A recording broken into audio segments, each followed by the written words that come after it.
Hello. कैसे हैं आप लोग? आशा करता हूँ आप सभी सही होंगे, मजे में होंगे।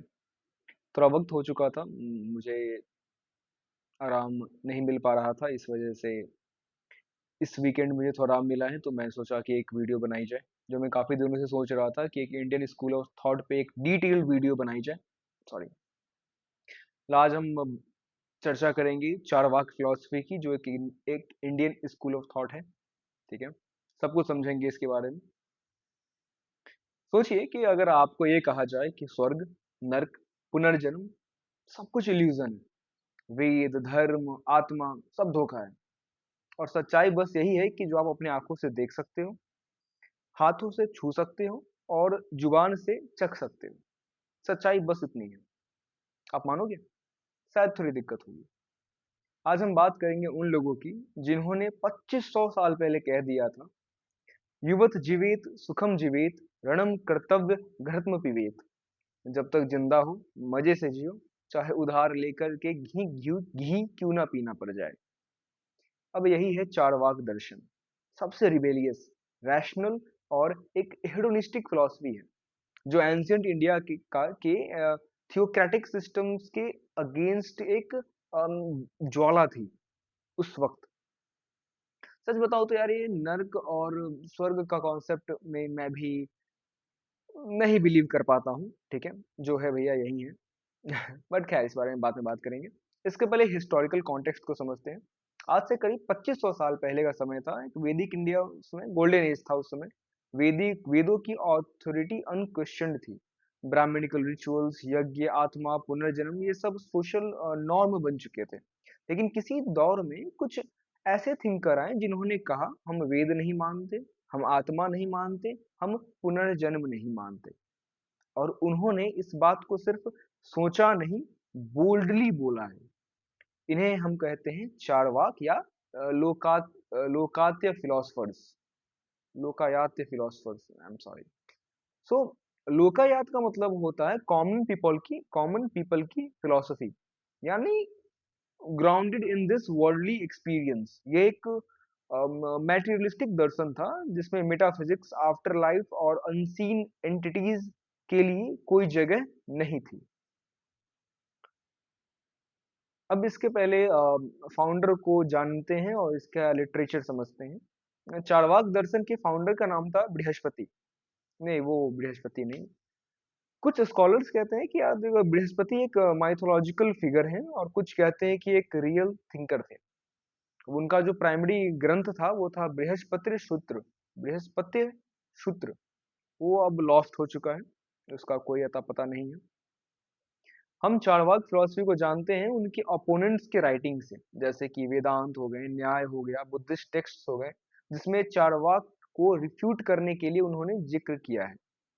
यानी इमेजिन करो यार कि उनका खुद का काम खो गया, लेकिन फिर भी उनके आइडियाज इतने पावरफुल थे कि ओपोनेंट्स ने उन्हें लिखने पर मजबूर कर दिया, है कि नहीं?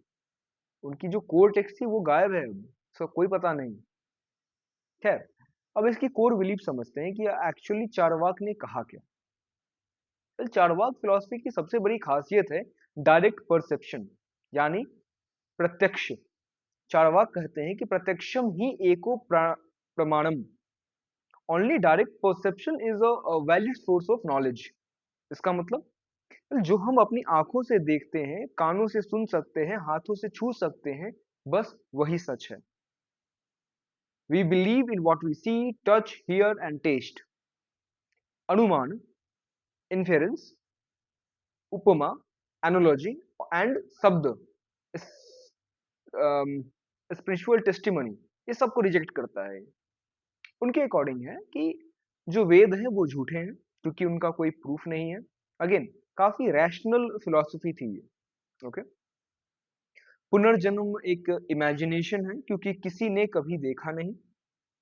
आत्मा, ये बस एक शरीर का पार्ट है, कोई अलग एंटिटी नहीं है। इनके कुछ मूल सिद्धांत थे, कोर आइडियाज, जैसे मैटेरियलिज्म, भौतिकवाद। इनका कहना था कि सिर्फ मैटर ही एग्जिस्ट करता है, कॉन्शियसनेस भी मैटर का ही फंक्शन है। ठीक है? कॉन्शियसनेस से कुछ अलग नहीं है, वो मैटर का ही फंक्शन है और मैटर ही एग्जिस्ट करता है।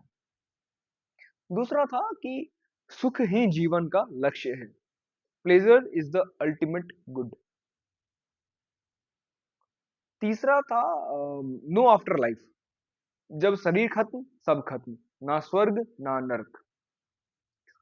चौथा था मोक्ष, और कर्म की थ्योरी को रिजेक्ट करते थे, कोई कॉस्मिक जस्टिस सिस्टम नहीं है, इनका कहना था। जो करोगे वो तुरंत मिलेगा या नहीं भी मिलेगा। पांचवा, ethics grounded in practicality, moral decisions का बेस होना चाहिए इस दुनिया की वेलबींग, ना कि किसी डिवाइन लॉ पे। जैसे यमराज हो गए, अब अलग अलग धर्म में अलग अलग प्रकार के हैं, समझ रहे हो ना। तो ये सब, इन सभी चीजों को रिजेक्ट करता था, क्योंकि उस समय एक वेदांत ही था, वेद ही थे जो प्रोमिनेंट थे, तो इनका मेन डिग हमारे वेदांत पे था, वेदों पे था। अब चारवाक को और अदर इंडियन फिलोसफी को समझा जाए, थोड़ा कंपैरिजन करते हैं, ठीक है। शुरुआत करते हैं चारवाक और वेदांत। वेदांत कहता है कि आत्मा अमर है, चारवाक कहते हैं आत्मा सिर्फ एक इल्यूजन है। वेदांत कहता है ब्राह्मण ही अल्टीमेट रियलिटी है, ब्रह्म। ओके, ब्राह्मण से यहाँ ब्रह्म का मतलब है। चारवाक कहते हैं अल्टीमेट रियलिटी। भैया रोटी ला दो पहले आप। मानते ही नहीं है, nothing else again, only believe in what you see, touch, feel and taste. तो क्या ब्रह्म क्या नहीं, उन्हें कोई मतलब नहीं, ठीक है। Sorry. हाँ, तो ये था अपना चारवाक और वेदांत। अब आते हैं चारवाक और न्याय। न्याय इन्फ्रेंस को मानता है, जैसे धुआं से आग का प्रूफ, ठीक है। चारवाक कहते हैं कि अगर धुआं से आग का प्रूफ होता तो हर धुआं वाली चीज आग होती। लॉजिकल तो है खैर, नॉट रिलायबल। अब आते हैं चारवाक और जैनिज्म और बुद्धिज्म पे। जैन और बुद्धिस्ट दोनों कर्म, पुनर्जन्म और मोक्ष को मानते हैं, ठीक है, लेकिन नॉन थीस्टिक तरीके से, ठीक है। चारवाक इन सब कॉन्सेप्ट्स को भी इरेशनल बोलते हैं। जैनिज्म के अनेकतावाद का कहना है कि ट्रुथ, सच्चाई, सत्य मल्टी फेस्ड है, ठीक है, बहुर्मुखी है। चारवाक कहते हैं कि ट्रुथ सिर्फ वही है जो हमें दिखता है, वही है जो हम देख रहे हैं, ठीक है। चौथे पे आते हैं हमारे चारवाक और सांख्य। सांख्य में डुअलिज्म है, पुरुष और प्रकृति, okay, man and nature. Charvaka कहते हैं कि बस एक ही चीज है, मैटर। कॉन्शियसनेस भी ब्रेन का ही प्रोडक्ट है। तो यहाँ चारवाक सबसे रैडिकल और एंटी मेटाफिजिकल दर्शन बन जाता है। अब दुख की बात अगेन यही है कि हमारे पास इसके बहुत ज्यादा टेक्स्ट नहीं है। वेल टेक्निकली कोर टेक्स्ट तो है ही नहीं। तो खैर, ये बड़ी दुख की बात है, सच बताऊं तो काफी काफी इंटरेस्टिंग फिलोसफी है, रियली काफी इंटरेस्टिंग फिलोसफी है। खैर, अब इसके वेस्टर्न पैरेलल्स की बात करें, लेकिन इंटरेस्टिंग चीज है यहाँ कि चारवाक फिलोसफी का जो वेस्टर्न पैरेलल है, वेस्टर्न फिलोसफी है, उससे भी काफी डीप कनेक्शन है। आई डोंट नो, मैं इतने हाथ क्यों मिला रहा हूँ खैर, जैसे अपने इपिक्यूरस हो गए, जो ग्रीक के थे, जिन्होंने हेडोनिज्म को डिफाइन किया। उनका कहना था कि pleasure is the absence of pen.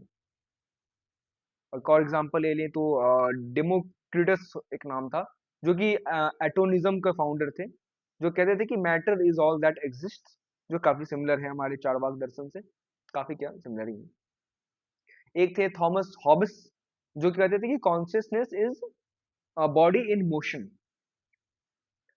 एक थे मोइरीन मेटरलिज्म एंड एम्पिरिकिज्म का एक कॉन्सेप्ट था, जहां जॉन लोक और डेविड ह्यूम, जिन्होंने सेंस परसेप्शन को नॉलेज का बेस बनाया। लेकिन याद रहे कि चारवाक इन सब से 1500 साल पहले आए थे, या फिर और भी ज्यादा, ठीक है।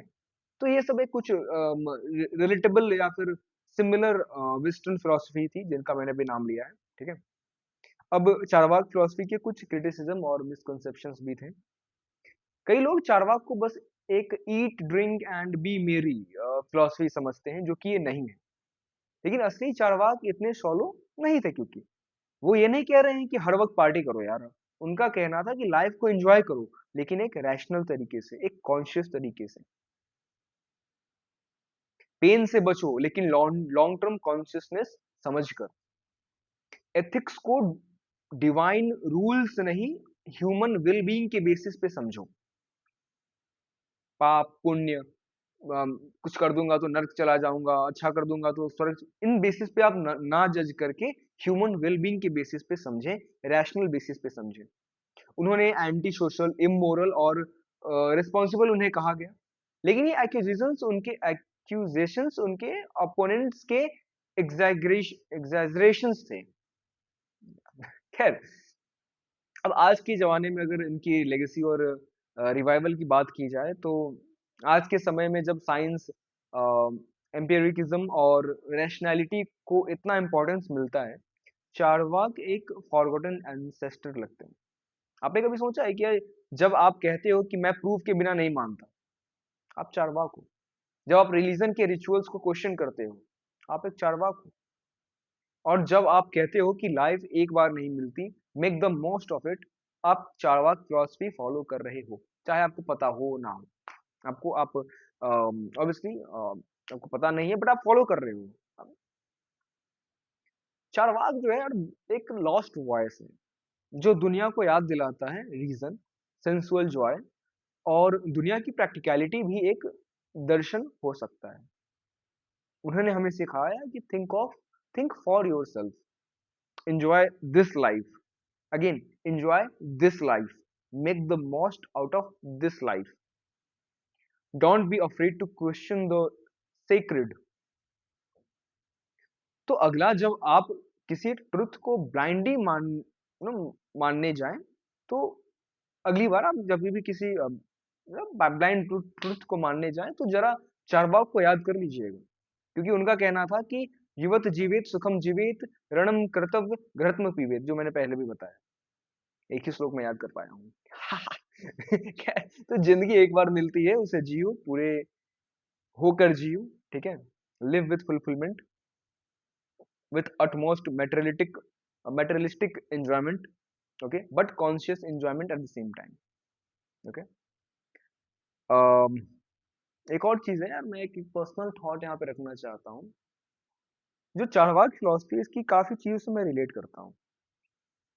यार सच बताओ तो मैं काफी एक स्पिरिचुअल आदमी हूँ, ठीक है। मैं मानता हूँ भगवान में। मेरा एक सोचना है कि अगर भगवान ना भी है, फिर भी मेरा मानना आवश्यक है। क्योंकि यार देखो यार, अकेले में बहुत गंदे फंस, मतलब एक दलदल में फंस जाऊंगा। हो सकता है भगवान ना हो, good chance there's no god, but for my sake I believe, even if there is no god, I make up a god कि हाँ एक there is a god, okay, to just to keep me sane, just to keep me on some path, ठीक है। तो ये एक चीज है। और दूसरी चीज की, यार ये अपना नर्क स्वर्ग का जो कॉन्सेप्ट है, इस पे मैं बहुत ज्यादा रैशनली अग्री नहीं कर पाता हूँ, ठीक है। इवन मैं कई बार, मैंने पिछले वीडियो में जिसमें मैं कर्म की बात की थी, उसमें भी मैंने बताया था कि कर्म की फिलॉसफी काफी ज्यादा एक, काफी लूप होल्स हैं इसमें, जिसकी रैशनैलिटी मैं नहीं समझ पाता हूँ। मैं कितना भी सोचूं, मैं नहीं समझ पाता हूँ। बट खैर, ये काफी एक लॉन्ग रेंट हो जाएगा सच बताऊं तो। बट खैर, ये था एक चार्वाक दर्शन को लेकर के, उसका बेस मैंने समझाया है, ठीक है। सच बताऊं तो इसके ऊपर बहुत ज्यादा इन्फॉर्मेशन भी नहीं है, जो कि एक्चुअल में काफी दुखद है, ठीक है। It's but nothing we can do about it, okay। So this is all that I can summarize about this Indian philosophy. Sayonara.